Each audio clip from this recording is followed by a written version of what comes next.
Ya, Syafina's cukup surprising ya kalau kita lihat di penutupan perdagangan hari ini IHSG akhirnya berlabuh di zona hijau. Padahal hampir sepanjang perdagangan hari ini kalau kita lihat pergerakannya tampaknya roman-romannya akan berakhir di zona merah. Padahal hari ini cukup banyak sentimen yang positif. Tapi sebelum kita kulik-kulik lagi sentimen apa saja sih yang ternyata mampu mendorong IHSG meskipun pada hari ini cukup tipis saja. Bahkan transaksi pada hari ini juga sepi. Nah kalau dari pergerakan IHSG ini seperti apa sih Anda melihatnya, Chef? Iya, kalau kita lihat secara grafik memang ada kegiatan tarik menarik ya Sasa, karena yang tadi saya bilang ada aksi mau profit taking, tapi ada juga yang mau membeli, itu yang membuat IHSG hari ini sangat volatil. Tapi kalau kita lihat secara teknikal, memang hari ini pergerakannya tidak cukup bagus karena sampai jam 13 tadi, kalau kita lihat analisa secara teknikal itu candle-nya nggak muncul, jadi membentuk doji. Cenderung investor jika membentuk pola doji itu artinya investor wait and see. Hari ini bentuknya juga seperti evening star atau pola doji tadi yang saya sampaikan ya. Karena masih ada possibilities untuk naik, ada possibilities juga untuk turun. Jadi masih menimbang-nimbang. Yang nyatanya memang sepanjang sesi 2 ini IHSG berada di zona merah, tapi ternyata ketika penutupan malah bisa balik ke zona hijau ya.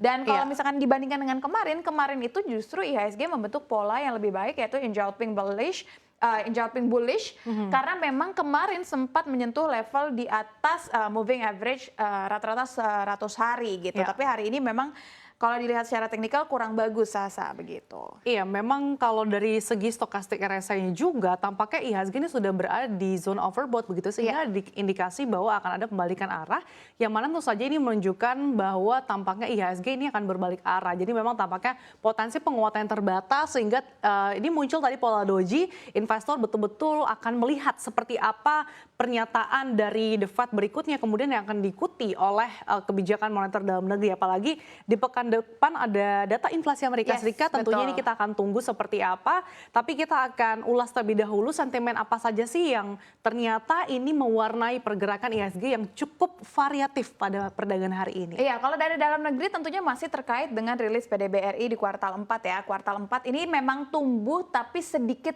melambat. Kalau di kuartal ketiga itu kita tumbuh 5,31% di 2022. Sebenarnya memang lebih besar dibandingkan tahun 2021 3,7%. Nanti saya akan coba kaitkan pertumbuhan PDB ini dengan IKK. Selain itu cadangan devisa RI, Bank Indonesia kemarin juga melaporkan posisi cadangan devisa pada akhir Januari ini naik 2,2 miliar US dollar menjadi 139,4 miliar US dollar dari posisi terakhir di Desember 2022 yang hanya sebesar 137,2 miliar US dollar. Tetapi kenaikan ataupun kinerja baik dari cadangan devisa ini tidak tercermin dari kinerja rupiah yang memang masih terjebak di 15 ribuan. Lalu juga CADEV ini juga diingatkan kembali oleh pemerintah kita bahwa sepertinya di tahun 2023 CADEV kita tidak akan semoncer 2022 seiring dengan turunnya harga komoditas. Jadi cadangan devisa memang dibayangi pelemahan ekspor juga ya, Chef ya? Surplusnya juga tergerus dari cadangan devisa hari ini. Terus udah gitu kalau kita lihat dari IKK juga angkanya di bulan Januari 2023 berada di 123. Ini lebih besar dibandingkan Desember di 119,9. Nah ini didorong oleh beberapa indeks, salah satunya adalah ekspektasi konsumen yang tercatat tumbuh 133,9, ini lebih tinggi jika dibandingkan dengan Desember 2022 di 127,3, serta keyakinan konsumen terhadap kondisi ekonomi itu artinya kan meningkat ya karena memang masih berada di atas 100. Terus ada juga terkait indeks penghasilan yang saat ini per Januari 2023 justru terpantau mengalami penurunan sebesar 2,6 poin menjadi 117,7.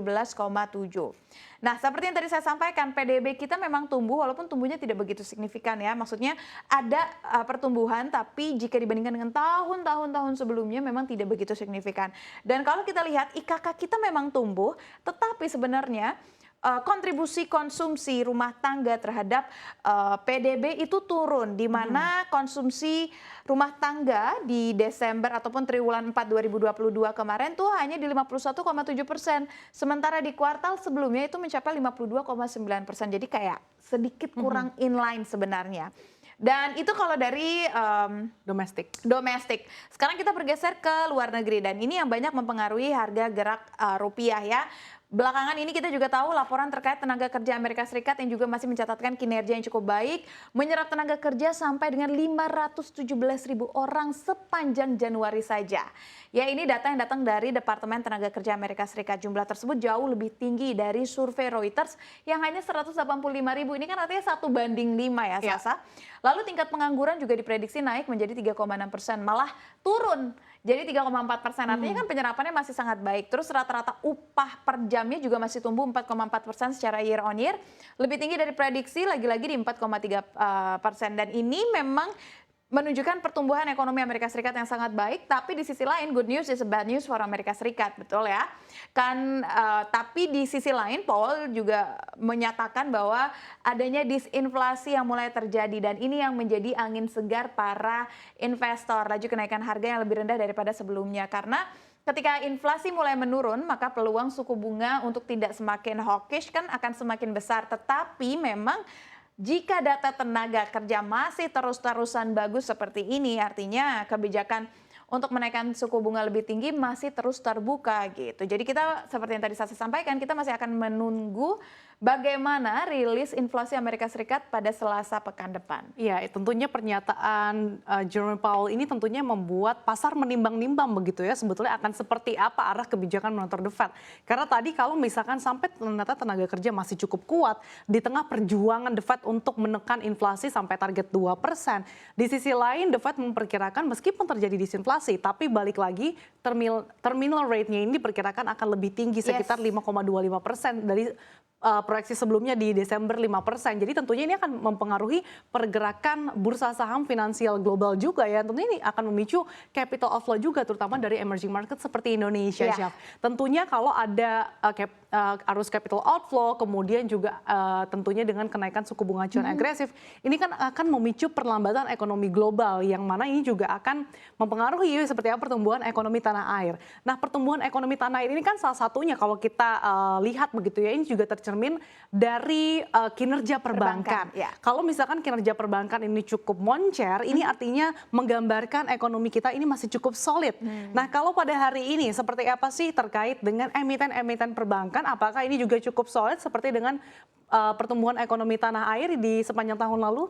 Ya, kalau kita lihat hari ini para bank-bank besar ini ya, sepertinya para investornya lagi sell on news karena memang kan BBRI, BMRI, BBCA, BBNI baru saja merilis laporan keuangan. Hari ini kita juga tahu BBRI baru saja merilis laporan keuangan yang mencapai 51,4 triliun untuk laba bersihnya, ini artinya melesat 67%.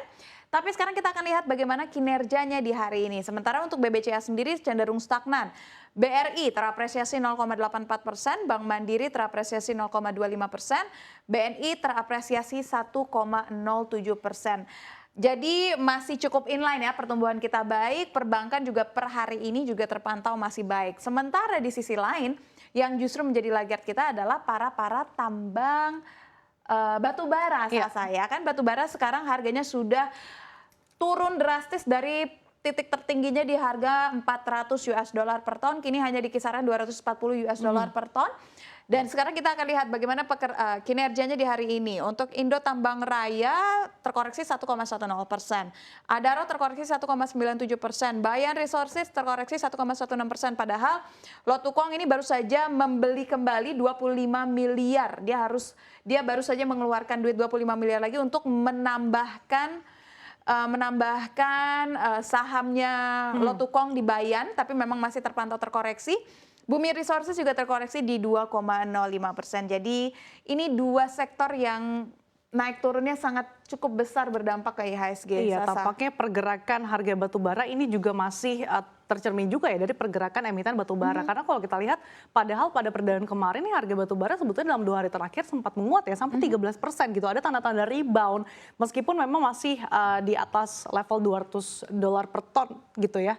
Ini juga masih cukup tinggi begitu dibandingkan dengan secara year to date kalau kita bandingkan dengan pra-pandemi. Tapi kalau yang cukup menarik terkait dengan batu bara ini adalah ketika terjadi reopening ekonomi, harusnya ini kan permintaan batu bara ini akan meningkat begitu ya, tapi ternyata masih terjadi fluktuasi permintaan batu Iya, bara, itu apalagi karena juga ya di Australia terjadi hambatan dari segi logistik begitu ya, ini tentunya akan mempengaruhi pergerakan harga batu bara juga. Tapi ternyata emiten-emiten batu bara ini justru terkoreksi di tahun lalu sempat unjuk gigi, ternyata tahun ini bahkan secara year to date sektor energi ini masih minus 6,18% atau yang paling dalam tertekannya dibandingkan sektor lain. Iya. Kita akan pantau seperti apa Syafia, apakah memang sektor energi ini masih akan manggung atau justru nanti akan malah turun panggung nih? Ya, itu dia. Kita juga akan saksikan bagaimana kinerja sektor batu bara ini apakah masih bisa berkontribusi terhadap PDB kita, terhadap cadangan devisa kita di tahun 2023, kita masih akan nantikan. Betul, yang pasti ini juga akan mempengaruhi tadi ya cadangan devisa dibayang-bayangi oleh pelemahan ekspor